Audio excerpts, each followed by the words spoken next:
Hola público en general, nosotros pertenecemos al Colegio de Bachilleres del Estado de Puebla, organismo público descentralizado, Dr. Miguel Romero Sánchez, plantel 8, Tehuacán, Puebla, asignatura Geografía, docente, Ingeniero Magdalena García Macías, alumnos, Avelino Mendoza Bernardo Apolinar, Carpio Palacios Iván, Cortés Monje René, De la Luz Martínez Rosa Concepción, Méndez Pérez Yesenia, quinto semestre Grupo D, ciclo escolar 2015B y pertenecemos a la capacitación de contabilidad.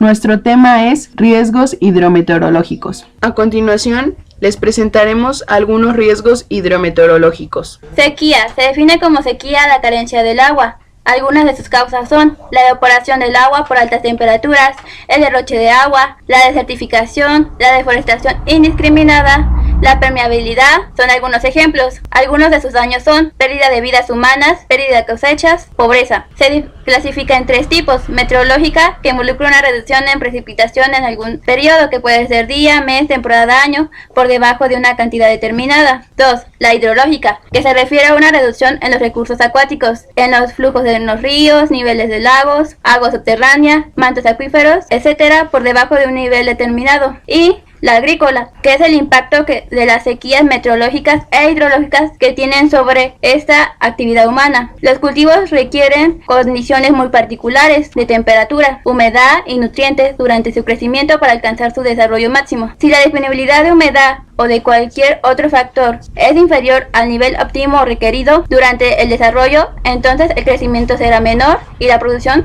se reducirá. Frente frío. Origen y características del frente frío. Las inversiones del aire que llegan durante el invierno a nuestras latitudes tienen su origen en los ciclones extratropicales que se intensifican en la costa de Norteamérica del Océano Pacífico. Los frentes fríos corresponden a la proporción delantera de una masa polar, transportan aire frío que en su avance hacia el sur interacciona con aire caliente y se caracterizan por fuertes vientos, nublados y precipitaciones si la humedad es suficiente. La frecuencia de los frentes es muy variable y depende de su origen. La mayoría viene del Océano Pacífico, origen marítimo polar. Algunos vienen del norte, polar continental, y otros tienen origen ártico continental. En el periodo de noviembre a marzo, los frentes cruzan al territorio mexicano en el istmo y reciben el nombre de tehuantepecos, que son vientos fuertes que ocasionan anomalías térmicas en el Golfo de Tehuantepec. El paso de algunos frentes fríos puede producir nevadas en las montañas de México, al registrarse muy bajas temperaturas con presencia de humedad.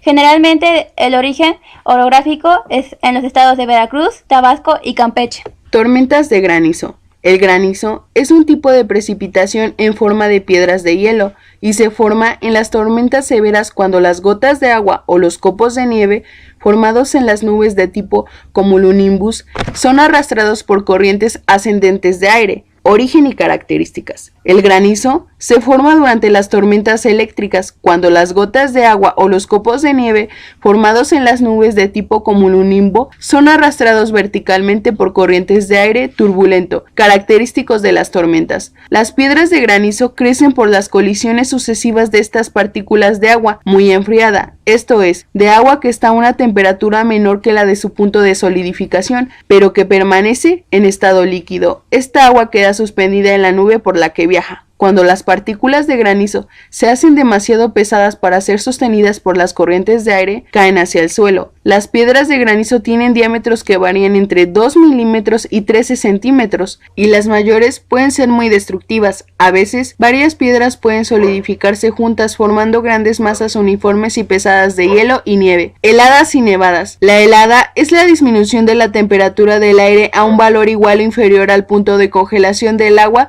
0 centígrados. La cubierta de hielo es una de sus formas producida por la sublimación del vapor de agua sobre los objetos. Ocurre cuando se presentan dichas temperaturas. En el norte y centro de la República Mexicana durante los meses fríos del año noviembre-febrero. En México la distribución de las heladas se manifiesta principalmente en dos grandes regiones. La primera y la más extensa está sobre la Sierra Tarahumara de Durango y Tepehuanes, y en los estados de Chihuahua, Durango, Sonora y Zacatecas. La segunda, que incluye los estados de Michoacán, Estado de México, Distrito Federal, Tlaxcala, Puebla e Hidalgo, Las nevadas, también conocidas como tormentas de nieve, son una forma de precipitación sólida en forma de copos.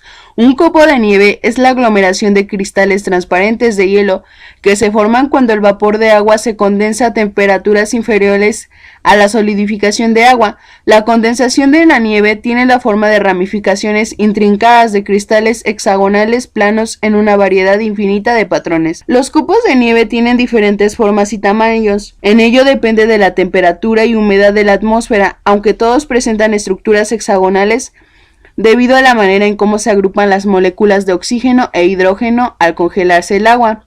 ¿Sabías que ocurrió un caso extraordinario en el invierno de 1967, donde aproximadamente el 50% del territorio nacional resultó afectado por una nevada, incluso en el Valle de México? Las nevadas principalmente ocurren en el norte del país y en las regiones altas, y rara vez se presentan en el sur. Durante la estación invernal en las sierras del estado de Chihuahua suceden en promedio más de 6 nevadas al año, mientras que en algunas regiones del norte de Durango y Sonora las nevadas tienen una frecuencia de 3 veces al año. Dato curioso, ¿no? Tornados es la perturbación atmosférica más violenta en forma de vórtice, el cual aparece en la base de una nube de tipo cumuliforme, resultado de una gran intensidad provocada por fuerte descenso de la presión en el centro del fenómeno y fuertes vientos que circulan en forma ciclónica alrededor de este. De acuerdo con el Servicio Meteorológico de Estados Unidos, los tornados se forman cuando chocan masas de aire con diferentes características físicas de densidad, temperatura, humedad y velocidad. Cuando se observa un tornado se puede distinguir una nube de color blanco o gris claro, mientras que el vórtice se encuentra suspendido de esta. Cuando el vórtice hace contacto con la Tierra, se presenta una nube de un color gris oscuro o negro debido al polvo.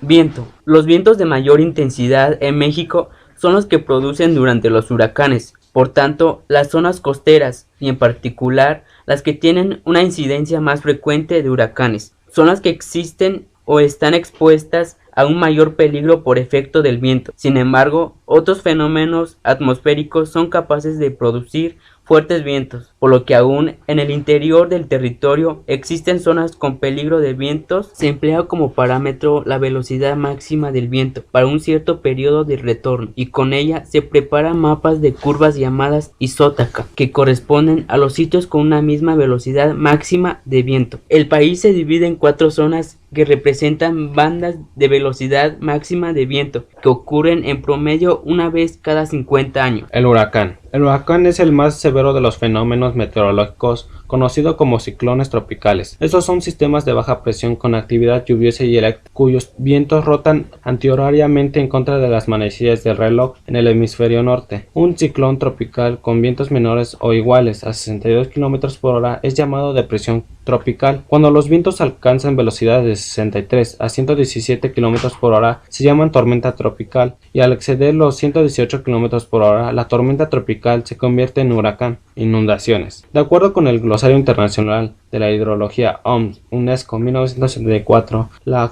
definición oficial de la inundación es aumento del agua por arriba del nivel normal del cauce. En este caso, nivel normal se debe entender como aquella elevación de la superficie del agua que no causa daños. Es decir, inundación es una elevación mayor a la habitual en el cauce, por lo que puede generar pérdidas. Con lo anterior, se entiende por inundación aquel evento que debido a la precipitación, oleaje, marea de tormenta o falla de alguna estructura hidráulica provoca un incremento en el nivel de la superficie libre del agua de los ríos o el mar mismo, generando invasión o penetración de agua en sitios donde usualmente no la hay, y generalmente daños en la población, agricultura, ganadería e infraestructura.